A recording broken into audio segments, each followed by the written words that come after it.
नमस्कार, मैं शिवम हूँ। आप DSD न्यूज़ देख रहे हैं। बिहार में क्राइम की क्या हालत है, मैं आपको एक आंकड़ा देता हूँ, उससे आप अंदाज़ा लगा सकते हैं। आंकड़ा क्या है? आंकड़ा है SCRB का data. State crime record bureau का जो डेटा है वो बताता है कि जनवरी से सितंबर तक, यानी पिछले साल में जो 9 महीने हैं उसके डेटा बताते हैं कि हर दिन 9 लोगों की हत्याएँ होती रही है और उसके साथ साथ जो 4 लोग हैं, 4 लड़कियों का वो बलात्कार होता रहा है। 9 लोगों की हत्याएं या 7 लोगों की है, थोड़ा सा कन्फ्यूज़न में हूँ, लेकिन हर दिन अगर 7 या 9 लोगों की हत्याएं होती रही है, ये अगर डेटा बता रहा है तो सोचने वाली बात है। अब हम आते हैं, चूँकि हम पटना में हैं तो पटना की बात पर। पटना में रुपेश सिंह की हत्या हो जाती है, जो कि इंडिगो के स्टेशन मैनेजर थे। उसके बाद हाजीपुर में देखते हैं, उसके अगले ही दिन, 1-2 दिन के बाद, कि उस हाजीपुर में एक व्यक्ति की हत्या हो जाती है। आज की खबर आ रही है JDU के एक छात्र नेता की हत्या हो गई है बख्तियारपुर में। ये क्या चल रहा है? और लगातार नीतीश कुमार जो है वो समीक्षा बैठक कर रहे हैं। सवाल उठना लाजमी है, जनता का हक है कि वो सवाल पूछेगी अगर उसे खतरा महसूस होगा तो। और जब सवाल पत्रकार करते हैं तो उस पर भी नीतीश कुमार गुस्सा जाते हैं। ऐसे में हम पहुंचे हैं यहाँ पर इनकम टैक्स से एक रास्ता आता है R ब्लॉक की तरफ, जिसे वीरचंद पटेल मार्ग कहते हैं। वहाँ पर कई लोग हैं, हम इनसे बातचीत करेंगे। क्या लग रहा है भैया? सबसे पहले आप अपना नाम बताइए। मेरा नाम अरुण कुमार हुआ है। मैं क्या करते हो? मधेपुरा से हैं? छात्र हूँ, पढ़ाई करता हूँ और छात्र राजनीति भी करता हूँ। ठीक है, ठीक है। अभी ये बताइए हमको कि मधेपुरा से यहाँ आए हैं, डर लग रहा है? जो माहौल देख रहे हैं, जो न्यूज़ खबरें तो देखते होंगे आप मोबाइल पर, जी जी जी। कैसा लग रहा है? डर तो इतना है कि फिर भी देखिए मजबूरी है, हम लोगों को रोजगार चाहिए, पढ़ना लिखना है, घर परिवार चलाना है, आगे का दायित्व हम लोगों पर आना है, इसलिए हम लोगों को घर से निकलना मजबूरी है। लेकिन हम लोग घर से निकलते हैं तो हम लोग को आशा नहीं रहता है कि हम लोग घर लौट के आएंगे। हमारे परिवार चिंतित रहते हैं, हमारे घर के हर एक सदस्य चिंतित रहते हैं कि यदि मेरा घर से कोई बेटा जा रहा है या कोई भी सदस्य जा रहा है, इस तरह से पूरे बिहार के लोग चिंतित रहते हैं कि उनके सदस्य फिर पुनः घर लौट करके आएंगे कि नहीं।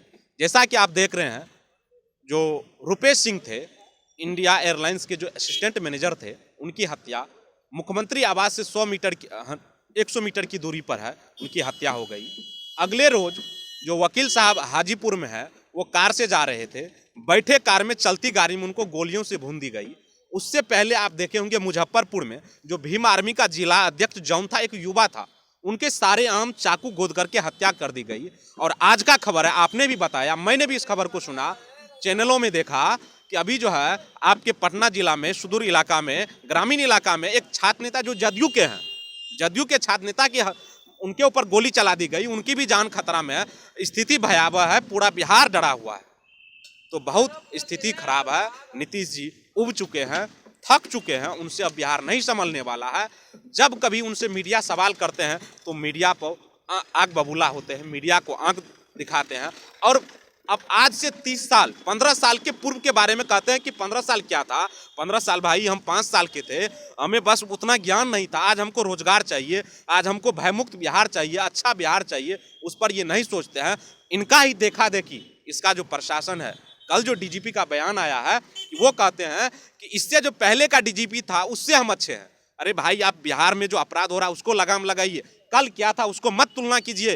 बिहार को भयमुक्त बिहार बनाइए, अपराध पर लगाम लगाइए, अपराधियों पर नकेल कसिए, ये ढोंगबाजी करना छोड़िए। ये जो आप लोग समीक्षा बैठक नहीं करते हैं, ये भिक्षा बैठक करते हैं, आपसे ये बिहार अब चलने वाला नहीं है। चलिए, आपकी राय में जितने भी बातें कही गई है, जो हमारे DGP हैं अभी SK सिंघल, उन्होंने जो कल प्रेस कॉन्फ्रेंस में कहा था, वहाँ पर मुलाकात हुई थी प्रेस के बीच में, तो उन्होंने अपनी बात रखी थी और उसी बात को इन्होंने कहा, वो भी पिछले दिनों को गिनाते हैं।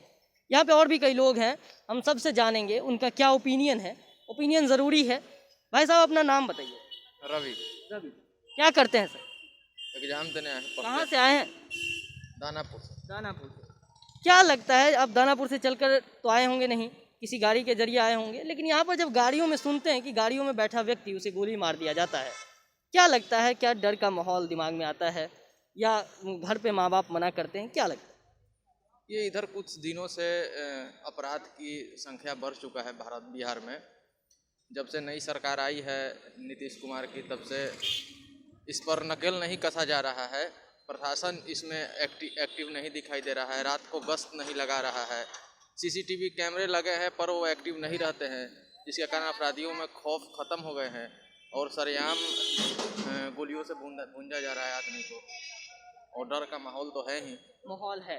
तो ऐसी स्थिति में आपको क्या लगता है, आपकी सरकार से मांग क्या है, आप क्या सोचते हैं? मांग है कि ये सब हो रहा है बेरोजगार होने का कारण। अगर सभी लोगों को रोजगार मुहैया सरकार कराएगी तो इस पर कुछ नकेल कसा जा सकता है, और प्रशासन को और चुस्ती अपनानी पड़ेगी, क्योंकि जब पटना में इस कंडीशन है तो अदर डिस्ट्रिक्ट का हालत और ख़राब होगा। चलिए, सरकार को जो है ये सोचनी पड़ेगी, रोजगार देनी पड़ेगी ताकि लोगों को रोजगार मिले और क्राइम कम हो। हमारे साथ और भी लोग हैं, हम उनसे भी बातचीत करेंगे। सर, आप अपना नाम बताइएगा। अरविंद कुमार नाम। अरविंद जी, क्या करते हैं? हम ड्राइवरी करते हैं। ड्राइवरी करते हैं। डर लग रहा है क्योंकि कई ऐसे लोग हैं जो गाड़ी चलाते हुए मारे जा रहे हैं आजकल। तो हम तो अभी फिलहाल गुजरात से आए हैं यहाँ, मतलब हमारा जिला के रहने वाले हुए, तो हमको तो भाई अभी तो कोई दिक्कत नहीं है। अभी हमको तो कोई दिक्कत नहीं है, हम गाड़ी तो अच्छा से चलाते हैं, पटने में चलाते डर हैं। नहीं लगता जो सुनते हैं जब कि कल रुपेश सिंह की मर्डर की गई थी? उससे तो डर लगबे करता है। मान लीजिए कि भाई इस तरह का काम होगा तो अच्छा नहीं ना है। तो क्या कुछ सरकार से मांग कर रहे हैं? मांग तो यही है कि भाई अच्छा से काम चले, मतलब पुलिस अच्छे से काम कर रही है? अच्छा से तो हर जगह पटना में तो पुलिस हर जगह पर, हर चौराहा पर मौजूद है, और देखने में तो कहूँगा कि कड़ी व्यवस्था यहाँ तो लग रही है। अब इसी में चोर बदमाश का क्या कहा जाए। चलिए, चोर बदमाश का क्या कहा जाए। और भी यहाँ पे लड़के हैं, युवा हैं, युवा से बात करना कुछ और बताता है कि क्या है नहीं है। हम आपसे पहले बात करेंगे, उनसे बाद में बात करेंगे। अपना नाम बताइए। मेरा नाम सचिन है। सचिन, क्या करते हैं आप? सर अभी मैं तो तैयारी कर रहा हूँ किस चीज़ की? अभी एग्जाम वगैरह की, सरकारी की नौकरी की। सरकारी मतलब कंपटीशन की। Competitive मैं ये जानना चाहूँगा कि आप जहाँ से भी आते हैं, अभी आप बताएंगे कि कहाँ से आते हैं, क्या डर लगता है? जी हाँ बिल्कुल, वैसा जैसा हमें फील करना चाहिए सेफ, वैसा हमें मिल नहीं पाया, सरकार वैसा दे नहीं पा रही है। कब से ये डर लगने लगा है? पहले 2-3 सालों से ही लग रहा है, वैसे कुछ ज़्यादा सुधार हुआ नहीं है पिछले सरकार में भी, और आज के डेट में भी देखा जाए तो कुछ ज़्यादा फ़र्क आया नहीं है। और जैसे जैसे दिन बढ़ते जा रहा है, डर का माहौल उतना ही ज़्यादा होते जा रहा है। इतना लड़कियां सेफ़ नहीं है, घर वाले मतलब कहीं जाते हैं तो उनको हमेशा डर रहता है कि कैसा ही सही से आएंगे कि नहीं आएंगे, क्या होगा, कुछ नहीं पता रहता उनको। तो कुल मिला के देखा जाए तो वैसा जो वातावरण देना चाहिए वैसा मिल नहीं रहा है। तो क्या करना चाहिए आपकी, अगर हम आपको बोले आप प्रशासन से क्या मांग करेंगे? प्रशासन को थोड़ा और सतर्क रहना चाहिए, थोड़ा सचेत रहे और कार्रवाई बहुत ज़्यादा जल्दी करे, और ज़्यादा मतलब विलम्ब न करे चीज़ों को। और बहुत ज़्यादा मतलब कागजी कार्रवाई बहुत रहती है इनकी, जो बजाय की जो कि ज़मीन पे कार्य होना चाहिए था, वैसा कुछ मिल नहीं रहा, दिख नहीं रहा है अभी आज की सरकार में। जमीन पर कार्रवाई होनी चाहिए, बल्कि कागज पर नहीं। हमारे साथ एक और व्यक्ति हैं, आप अपना नाम बताइए सर। रवि। कहाँ से आए हैं? अभी बात हो चुकी है आपसे। चलिए, तो आप थोड़ा सा दूर हो जाइए क्योंकि पता नहीं चल पाता कि कई लोग रहते हैं, किनसे बात करना है। अपना नाम बताइए। रविशंकर कुमार। रविशंकर जी, क्या करते हैं आप? पढ़ाई करते हैं। पढ़ाई करते हैं। सर ये बताइए कि कहाँ से आते हैं आप? बिलोंग हम मधेपुरा से। मधेपुरा से हैं। अब वहाँ से आने में डर लगा है? डर लगा है बिल्कुल। किस तरह का डर लगा है? देखिए अपराधियों का, देखिए ये जो अपराधी का है, मूल जो अपराध बढ़ा है, इसमें सरासर नीतीश कुमार जी का हाथ है। इसमें कहाँ से है कि जब से ये क्या कहते हैं शराबबंदी हुई है, उस शराबबंदी के बाद जो अपराध बढ़ा है उसमें बहुत ज़्यादा बढ़ोतरी हुआ। क्योंकि जो लड़का पढ़ाई करता था और उसको कम समय में, कम उम्र में उसको शराब बेचने का धंधा मिल जाता है। जो आदमी शराब बेचेगा उसके साथ में एक हथियार भी रहता है, और जिस व्यक्ति के हाथ में एक हथियार रहेगा और उसके पास में रुपया रहेगा नोट का, तो वो व्यक्ति का मन ऊपर चढ़ा हुआ रहता है। उसके अगल बगल में जो आया, जैसे गाड़िए से कोई सट भी जाता है तो उसको भी वो लोग टारगेट करके हत्या कर देता और उसका बहुत मन बढ़ जाता। तो मेरे ख्याल से इसमें अपराध को बढ़ाने में सबसे बड़ा यदि किसी व्यक्ति का योगदान है तो वह नीतीश कुमार जी है, और उसमें उसका शराबबंदी भी है। चलिए, शराबबंदी को ये जो है ठहरा रहे हैं दोषी। हमारे साथ यहाँ पर आइए ना, यहाँ पर आग जो है वो सेक रहे हैं, ताप रहे हैं। जो भी बोले, ठंडी लग रही है, इसी वजह से यहाँ पर लोग हैं। हम आपसे जानना चाहेंगे आपका पॉइंट ऑफ व्यू कि क्या है। जब हम सुन रहे हैं कि अपराध बढ़ रहा है और जब हम न्यूज़ देखते हैं तो पता चलता है यार डेली एक एक को मारा जा रहा है, तो क्या आपके मन में ख्याल है? उनसे पूछिए, उनसे। इनका कोई लगता है अपना व्यू नहीं है, उनसे पूछिए। सब कुछ दूसरों पर थोपिएगा तो कैसे चलेगा? थोड़ा घूम जाइए भैया, थोड़ा देर आग पीछे से लगने दीजिए, थोड़ा आगे से आइए, बात पीछे से आग लगने दीजिए। नाम बताइए। मेरा नाम अजय कुमार है। अजय जी कहाँ से आए हैं आप? मैं दिल्ली से आया हूँ। दिल्ली से आए हैं। वहाँ पर की स्थिति जो पुलिस प्रशासन की देखते हैं और यहाँ आने के बाद क्या अंतर लगा है? बहुत ज़्यादा डिफरेंस है यहाँ के प्रशासन और वहाँ की प्रशासन। सबसे पहले मैं बेरोजगारों पे बात करूँगा, क्योंकि नहीं, अभी मैं अपराध पर बात कर रहा हूँ, बाद में बेरोजगार। अपराध और बेरोजगार दोनों में रिलेशन है। वो आप जोड़ दे सकते हैं, वो आप बता सकते हैं। हाँ, देखिए रिलेशन किस तरह से। अभी मैं बता रहा हूँ कि जैसे कोई भी एग्जाम होती है उसमें धांधली होती है।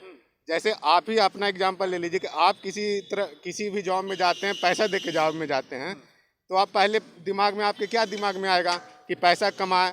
अब पुलिस डिपार्टमेंट जो है यहाँ की, जो ज़्यादातर क्या ना पैसे दे के आए हैं, अब पैसे दे के आए हैं, उनके पास नॉलेज है नहीं। नॉलेज नहीं रहने की वजह से कुछ यहाँ पे क्राइम रुक नहीं रही है। तो नॉलेज नहीं है, पैसे दे के आए हैं, तो वो क्या करते हैं, जनता जिस तरह से भी मर रही है मरने दो, हमारी काम होनी चाहिए। तो वो लोग अपना बस हाथ पे हाथ रख के बैठे हैं और अपना पैसा निकालने में पड़े हैं, और यहाँ जनता मर रही है। जहाँ तक सरकार की बात है, तो सरकार इसमें कुछ कर सकती है, एक्शन ले सकती है, प्रशासन को बता सकती है कि किस तरह से किया जाए। तो यहाँ के जो भी डिपार्टमेंट बड़े अधिकारी हैं, IAS IPS जो भी हैं, वो लोग बस जैसे मैं बता रहा हूँ, पत्रकार एक हैं, हाजीपुर में गए ऑफिस में, SP के ऑफिस में एक पत्रकार गए हैं, आज तक का पत्रकार थे, वो बाहर में वेट करते हैं, उसको IPS बोलते हैं, बाहर में वेट करो। बहुत देर 1 घंटे वेट करने के बाद वो जब अंदर जाते हैं तो देखते हैं IAS जो थे वो क्या कर रहे थे, फेसबुक चला रहे थे। आप फेसबुक चलाइए, आपको फेसबुक चलाने के लिए पैसा नहीं मिलता है ना। जब पैसा आपको फेसबुक चलाने के लिए नहीं मिलता है तो कहाँ से धंधा रुकेगी। आप फेसबुक चला रहे हैं, आप अपना काम कर रहे हैं, तो क्राइम का कैसे रुकेगी। क्राइम रोकने के लिए कुछ प्लान होना चाहिए ना। और सबसे पहले बात, जो क्राइम करते हैं उनमें डर नहीं है प्रशासन की डर नहीं है। विफलता किसकी है, सरकार की या प्रशासन की? दोनों की है, दोनों की। सरकार एक्शन नहीं ले रही है, प्रशासन काम नहीं कर रही है, समझ रहे हैं। और कुछ पूछना चाहते हैं तो पूछ सकते हैं। आपका व्यू पॉइंट ये था कि सरकार काम नहीं कर रही और प्रशासन काम नहीं कर रही और सरकार सख्ती नहीं दिखा रही। चलिए, अभी हम बता रहे थे आपको डेटा के बारे में। डेटा में ये भी एक जिक्र है कि जब 2500 जो है वो हत्याएं की गई थी जनवरी से सितंबर तक में, ये SCRB का डेटा है, आप जाकर चेक कर सकते हैं। तो लोगों के डर में अब माहौल जो है, डर लग रहा है, लोगों के दिल में डर का माहौल बना हुआ है मन में। वो लोग सभी चाहते हैं कि प्रशासन चुस्ती से अपना काम करे। आपको हम ऐसे ही तमाम खबरों से रूबरू कराएंगे, आप देखते रहिए DSD न्यूज़।